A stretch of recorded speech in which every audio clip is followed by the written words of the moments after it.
Welcome to the explainer. Okay, let's dive right into this. I was staring at this absolute beauty of a blueprint today, drawn out just like an old school patent diagram. Dark green ink on beige paper, and I gotta tell you, it completely changed how I think about Sealevel execution optimization. I mean, if you've been building on Solana, you already know that performance isn't just about writing code that compiles. No, it's about writing code that flows. When I first looked at this technical layout, the thing that immediately jumped off the page was how we can strategically structure our programs to squeeze out literally every single ounce of parallel performance. It's an absolute engineering marvel, and I am so excited to unpack it with you today. So let's quickly map out our structural blueprint for today. We're going to cover 1. Beyond CPU and memory. 2. The Sealevel conveyor belt. 3. Mechanics of account locks. 4. Avoiding global state bottlenecks. And 5. Tuning for maximum throughput. Let's get into it. Starting with Section 1, Beyond CPU and Memory, we're shifting our focus to execution paths. You know, we usually focus so heavily on laying out CPU and memory, right? We're constantly asking ourselves stuff like, well, how much memory does this program actually need? Or where exactly should we place the data to reduce cache pressure? But the blueprint we're looking at introduces a totally new paradigm. Instead of just sizing resources statically, which is the old way, we need to track the actual execution paths. We are looking directly at contention surfaces. It's no longer just about the raw size of your resources, it's about tracking how your transactions actively flow through Sealevel. We really want to pinpoint exactly where parallelism is thriving and, frankly, where it's getting completely bottlenecked. So execution optimization fundamentally comes down to two things. First, reducing cross-program invocation latency, and second, minimizing account contention to unlock parallelism. Honestly, that second part, that is the absolute golden ticket. We want to unlock parallelism by aggressively reducing contention. Because look, every single time two parts of your program fight over the exact same resource, you bleed parallelism. It just slips away. And on a high-performance network, that's the one thing we literally cannot afford to lose. All right, moving on to Section 2, the Sealevel conveyor belt. Now, what's really interesting about this is our core factory metaphor. I want you to think about Sealevel as a massive, highly efficient factory. Inside this factory, you've got this giant, fast-moving conveyor belt.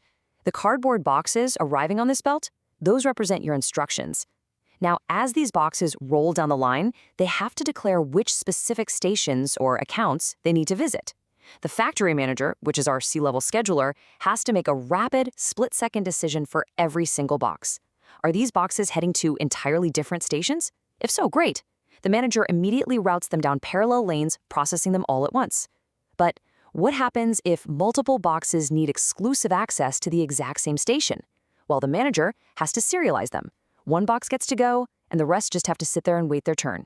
So you might be wondering, where do cross-program invocations fit into this whole factory blueprint? Well, when a program calls another program, it's essentially like a box being tossed across the factory floor between different stations. I know it sounds chaotic, and it kind of is, because doing this can temporarily expand the set of locks that are actively being held. The factory manager has to constantly track this expanding footprint to make sure no two boxes collide midair. This brings us to Section 3, Mechanics of Account Locks. Let's look at the traffic rules. Think of these locks as the strict traffic rules of our factory. When an instruction declares an account as read-only, the scheduler grants a shared lock. The result on the conveyor belt is just smooth, beautiful parallel execution. Multiple boxes can read from the same station at the exact same time without any issues whatsoever. However, when an instruction declares an account as read-write, it forcefully demands an exclusive lock. And what happens then? The conveyor stops. The scheduler is forced to make all other instructions touching that box wait in a single file line. It is literally the ultimate traffic jam. So consider this for a second.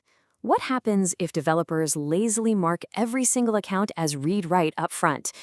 Just to be safe. You can probably picture the absolute nightmare this creates. The stressed-out factory manager looks at the incoming boxes, sees that they all selfishly demand exclusive access to everything, and just hits the big red emergency stop button. An overbrought account list forces the scheduler to unnecessarily halt parallel execution lanes. You are basically creating massive traffic jams where none needed to exist, simply because you asked for more locks than you actually needed. Let that sink in. Let's transition to Section 4, Avoiding Global State Bottlenecks. We need to talk about hot stations. Imagine a single, highly popular station in our factory that almost every single box needs to visit. And worse, they all need to modify it. Maybe it's a protocol-wide stats counter or a central treasury pool. This is your frequently updated global state. Because every box needs to update it, they all require an exclusive lock. This creates what we call a hot station. And listen, no matter how incredibly fast the rest of your factory floor is, your total throughput just plummets because absolutely everyone is waiting in a single file line to visit this one specific station. And this brilliantly illustrates the core dynamic we desperately want to avoid. If all boxes wait in a single line for one hot station, you're bottlenecked. It's slow, it's frustrating, it's just bad design. But the optimized approach? You split or shard that hot station into multiple separate stations. By breaking that global state down into independent pieces, different boxes can visit different shards concurrently. You've essentially just turned a frustrating single-lane dirt road back into a massive multi-lane parallel highway. Which leads us perfectly into Section 5, tuning for maximum throughput. Let's look at some actionable takeaways. So, the crucial point is, how do we actually unclog the factory? Well, we have 4 main performance tuning levers to play with.